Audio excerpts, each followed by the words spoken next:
जिससे कि मार्स पर एक ह्यूमन कॉलोनी बनाई जा सके। हम एक स्पेस में ट्रैवल करेंगे। तो अब बात करते हैं कि मंगल ग्रह पर घर कैसे। मार्स हमारे सोलर सिस्टम का एकमात्र ऐसा ग्रह है जो पृथ्वी से काफ़ी मिलता जुलता है। आज के समय में भले ही यहाँ जीवन एग्जिस्ट ना करता हो, लेकिन हमें यहाँ काफ़ी ऐसे प्रूफ मिल चुके हैं जिससे पता चलता है कि आज से लगभग कई बिलियन ईयर पहले यहाँ बड़े बड़े समुद्र मौजूद थे और शायद उनके अंदर या आसपास जीवन भी मौजूद था। लेकिन समय के साथ साथ कमज़ोर होते गए मैग्नेटिक फील्ड की वजह से सोलर स्टॉर्म और कॉस्मेटिक रेडिएशन ने मार्स को पूरी तरह से बंजर कर दिया। आज इसलिए हमें यहाँ जीवन का नामो निशान देखने को नहीं मिलता, लेकिन वैज्ञानिकों ने मार्स को अब एक प्राइमरी टारगेट बना लिया है। पिछले कुछ सालों से हम इंसान लगातार ऐसी टेक्नोलॉजी बना रहे हैं जिससे कि मार्स पर एक ह्यूमन कॉलोनी बनाई जा सके।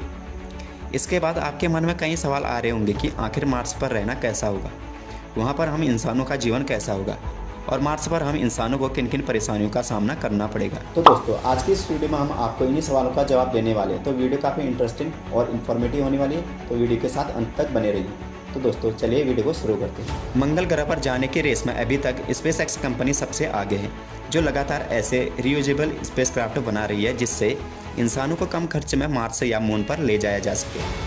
स्पेसएक्स के फाउंडर और सीईओ एलन मस्क अपनी सोच और कार्य के लिए पूरे विश्व में प्रसिद्ध हैं। इसलिए जब मार्स पर ह्यूमन लाइफ की बात आती है तो हम एलन मस्क को कैसे पीछे रख सकते हैं। एलन मस्क ने 2025 तक इंसानों को मार्स पर भेजने का सपना देखा है, जिसको वह हर हाल में पूरा करना चाहते हैं और इसमें नासा भी उनका साथ दे रहा है। मंगल ग्रह का साइज पृथ्वी के साइज से लगभग आधा है और मंगल ग्रह का एटमॉस्फेरिक वॉल्यूम पृथ्वी की तुलना में 1% से भी कम है, यानी कि इसका एटमॉस्फेयर पृथ्वी की तुलना में बहुत पतला है। मार्स के एटमॉस्फेयर में ज़्यादातर कार्बन डाइऑक्साइड पाया जाता है, वहीं पृथ्वी में नाइट्रोजन और ऑक्सीजन ज़्यादा मात्रा में पाई जाती है।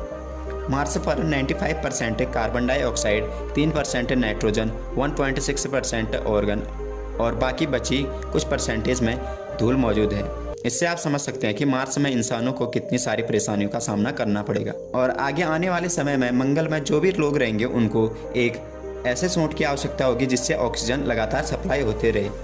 अभी तो इस विषय पर रिसर्च से चल रही है, इसलिए अभी इस बारे में हम ज़्यादा कुछ नहीं कह सकते, लेकिन हम खुद भी यह अज्यूम कर सकते हैं कि अगर हम मंगल ग्रह पर जाएं तो हमें किन किन समस्याओं का सामना करना पड़ सकता है। ये हम विज्ञान के जरिए अज्यूम कर रहे हैं। सबसे पहले अगर हम एक स्पेस में ट्रैवल करेंगे तो हमें एस्ट्रोनॉट की बहुत सारी ट्रेनिंग लेनी पड़ेगी और इसके लिए कम से कम हमको 1 साल से ज़्यादा का समय देना पड़ेगा और इसके साथ साथ आपको स्पेस और मार्स की जानकारी दी जाएगी और उस ट्रेनिंग के दौरान आपके शरीर को इतना मजबूत बना दिया जाएगा जिससे कि आपका शरीर मार्स के एटमॉस्फेयर को झेल सके। जब आप मार्स में जाने के लिए पूरी तरह से तैयार हो जाएंगे तो आपको मार्स तक पहुँचने में कुल 7 महीने का समय लगेगा, क्योंकि मार्स हमारी पृथ्वी से 33.3 मिलियन माइल्स यानी कि 54.6 मिलियन किलोमीटर दूर है।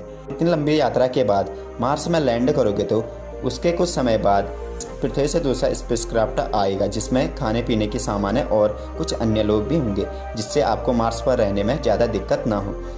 और कुछ समय के बाद स्टारशिप के जरिए भी लोग मार्स पर जाएंगे और वहाँ पर रह रहे लोगों की ज़रूरतों के सामानों का ध्यान रखा जाएगा, जिसमें प्रत्येक व्यक्ति के ऊपर कई सैकड़ों मिलियन डॉलर खर्च करने पड़ेंगे। तो दोस्तों, अब बात करते हैं कि मंगल ग्रह पर घर कैसे होंगे। मंगल पर ऐसे घरों को तैयार करना होगा जिसमें इंसानों के जीवन के सभी नेसेसरी रिसोर्सेज मौजूद हों और मंगल पर बनाए गए इन घरों को पूरी तरह से एयरटाइट बनाना होगा ताकि मंगल पर आने वाली रेडिएशन घरों को प्रभावित ना कर पाए। ये घर पूरी तरह से आर्टिफिशियल एनवायरनमेंट से भरे होंगे।